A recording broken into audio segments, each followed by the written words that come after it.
George Randolph Scott was born on January 23, 1898, in Orange County, Virginia, into a large, genteel Southern family. Raised in Charlotte, North Carolina, he absorbed the values of discipline, integrity, and education, traits that would define both his personal character and his iconic screen presence. His father, George Grant Scott, was a respected textile executive, while his mother, Lucille Crane Scott, exemplified refinement and gentility. Second of 7 children, Randolph thrived in a structured household that prized quiet confidence. After distinguished service as an artillery officer in World War I, he returned to civilian life, planning a career in business. Yet a visit to California in the early 1920s introduced him to Hollywood. His tall, athletic frame and Southern charm drew attention, leading him from stunt work and minor roles to speaking parts in silent films. Persistence, humility, and a commanding presence soon set him apart. Rise to the Western legend. By the 1930s, Randolph Scott had established himself as a versatile actor in comedies, dramas, and early talking pictures, where his resonant voice became an asset. Yet it was the Western that immortalized him.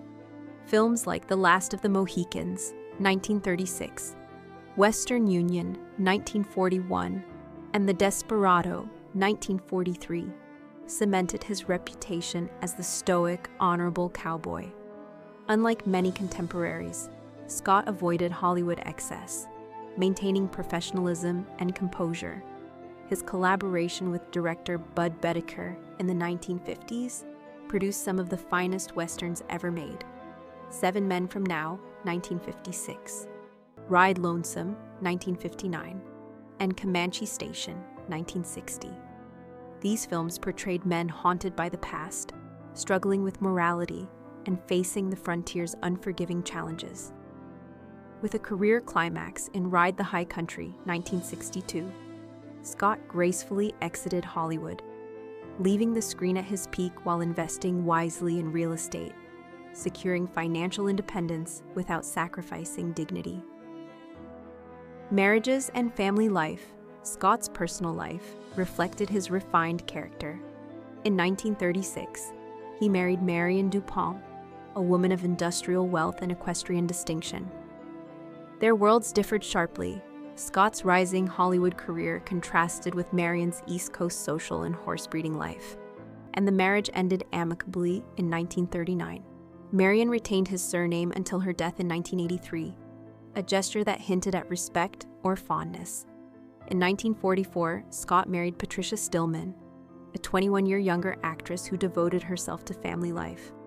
They adopted 2 children, Sandra and Christopher, and created a serene home split between Beverly Hills and a Santa Barbara ranch. Scott's domestic life was stable and quiet, a marked contrast to Hollywood's usual chaos, reflecting the warmth, devotion, and moral grounding he projected on screen. The feud with John Wayne. Though Randolph Scott exuded professionalism and grace, one relationship revealed a rare and enduring dislike: John Wayne. Both were Western icons, yet Scott saw Wayne as brash, theatrical, and superficial, embodying the Hollywood myth-making he privately abhorred. Scott valued moral subtlety, internal conflict, and craftsmanship in acting, while Wayne thrived on bravado, spectacle, and patriotic certainty. Their differing personalities, Scott calm and gentlemanly, Wayne outspoken and politically assertive, fueled tension. Scott also resented what he perceived as hypocrisy.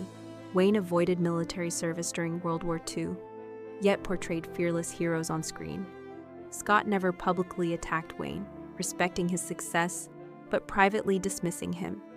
Their interactions were marked by silence, thinly veiled criticisms, and careful avoidance, creating a quiet feud that became Hollywood lore.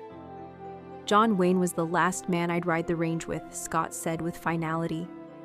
Legacy in passing. Randolph Scott passed away in 1987 at age 89 in Beverly Hills, California, leaving behind a legacy of moral complexity, understated heroism, and quiet dignity. He was interred alongside his wife Patricia at Elmwood Cemetery in Charlotte, North Carolina. Their long marriage of 43 years exemplified stability and partnership, a rarity in Hollywood. Scott's mid-century modern home was demolished in 2008, but his personal archives, including photos, letters, scrapbooks, and house plans, were donated to UCLA's special collections, preserving a life defined by elegance, discipline, and artistic integrity. On screen and off, Randolph Scott embodied the ideal of the gentleman Western, a figure whose moral compass and quiet talent continue to influence actors and audiences decades later.